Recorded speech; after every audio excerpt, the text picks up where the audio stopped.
Meu nome é Ana Paula Villani e hoje eu gostaria de falar sobre uma técnica voltada para o alívio de dores geradas pelo bruxismo.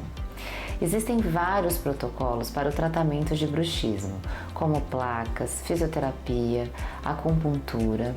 Porém, quando o paciente chega ao consultório relatando uma dor pontual e ao pressionar esse local essa dor aumenta, provavelmente estamos lidando com um ponto gatilho. E é possível aliviar essa dor através de técnicas de agulhamento, laser terapia, termoterapia, exercícios e medicação. E o alívio é imediato. Mas é claro que o ideal é a realização de uma consulta para um diagnóstico mais preciso.